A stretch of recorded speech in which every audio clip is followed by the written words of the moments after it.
اب دیکھیے وہ آیت آئی جس کے لیے میں نے یہ آیتیں آپ کو سنائی، 74ویں آیت، والذین آمنوا وہاجروا وجاہدوا فی سبیل اللہ والذین آووا ونصروا اولئک هم المؤمنون حقا لہم مغفرۃ ورزق کریم۔ اب یہ دیکھیے دو آیتیں اپنی جگہ پر، وہاں پر بھی اولئک هم المؤمنون حقا، لیکن تصویر کا ایک رخ، اولئک هم المؤمنون حقا، یہاں تصویر کا دوسرا رخ۔ وہاں کیا فرمایا تھا؟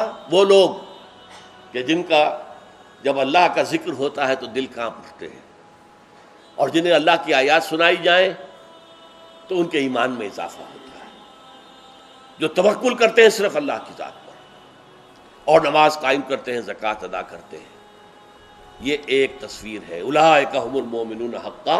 یہ پرکار کی ایک لیگ جو ہے، ایک ہینڈ جو ہے اس کا، وہ یہ پرکار کا یہ آ گیا۔ یہ آئے گا دوسرا حصہ، والذین آمنوا وہاجروا وجاہدوا فی سبیل اللہ، یقیناً وہ لوگ جو ایمان لائے اور جنہوں نے اللہ کی راہ میں ہجرت کی اور جہاد کیا، والذین آووا ونصروا، یہ پہلے حصے میں جو ہے ذکر کیا جا رہا ہے مہاجرین کا، اور جن لوگوں نے پناہ دی اور مدد کی۔ نوٹ کیجئے یہاں جہاد کا لفظ جو ہے انصار کے ساتھ نہیں آ رہا، یہ صرف مہاجرین کے ساتھ آ رہا ہے۔ والذین آمنوا وہاجروا وجاہدوا فی سبیل اللہ والذین آووا ونصروا، اور وہ جنہوں نے کہ پناہ دی اور مدد کی۔ اس کی وجہ کیا ہے؟ حضور نے بدر سے پہلے کی 8 مہمات میں کسی انصاری کو شریک نہیں کیا۔ اٹ واز این ایکسکلوسیو مہاجر فینومینن، جو ہجرت کر کے آئے تھے۔ اس کی وجہ کیا ہے؟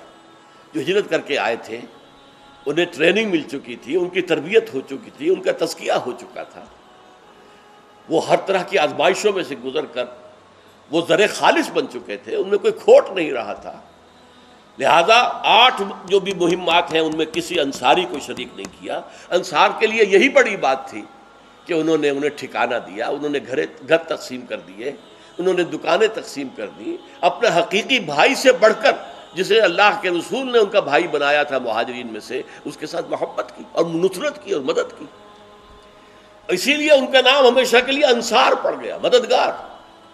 اب دیکھیے مددگار کسی کا کوئی ہوتا ہے نا، تو اصل کون تھے؟ مہاجرین، جن کے پیچھے 13 برس کی تاریخ ہے، جن کی تربیت ہوئی ہے، جو ان بھٹیوں میں سے گزرے ہوئے ہیں، پھر جنہوں نے گھر بار چھوڑ دیے نبی کے حکم سے، چھوڑو اور نکل جاؤ۔ جنہوں نے نہیں ہجرت کی ان کا ایمان مشکوک، یہ تو بات جو ہے یہاں نہیں آئی ہے، یہ سورہ نساء میں آئی ہے، ایمان مشکوک ہے، وہ منافق ہے۔ لیکن بہرحال یہاں بھی اتنا آ گیا کہ اے مسلمانوں تمہارا ان سے کوئی تعلق نہیں۔ البتہ اگر وہ مدد مانگیں تو اگر ان کے قبیلے کے ساتھ تمہارا کوئی معاہدہ نہیں ہے تو ان کی مدد ضرور کرو، لیکن اگر اس قبیلے کے ساتھ تمہارا کوئی معاہدہ ہے تو تم ان کی مدد نہیں کر سکتے، اس کے خلاف اقدام نہیں کر سکتے۔ اگر اپنے معاہدے اس طرح توڑ دو تو ظاہر بات ہے کہ پھر بات کیسے آگے چلے گی؟ آپ کی شہرت تو خراب ہو جائے گی کہ محمد تو معاہدوں کی پرواہ نہیں کرتے صلی اللہ علیہ وسلم۔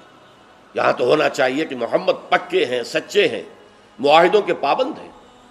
لہذا یہ معاملہ اب یہاں پر جو کہا گیا والذین آمنوا وہاجروا وجاہدوا فی سبیل اللہ والذین آووا ونصروا اولئک هم المؤمنون حقا، ہمیشہ ان 2 آیات کو اپنے ذہن میں، وہ 3 آیات، یہ 3 آیات، لیکن ان 3 آیات میں سے آخری تیسری جو آیت ہے یہ ہے اولئک هم المؤمنون حقا، اولئک هم المؤمنون حقا، اور دونوں کو جمع کر دیجئے تو تصویر کے 2 رخ مکمل ہو گئے۔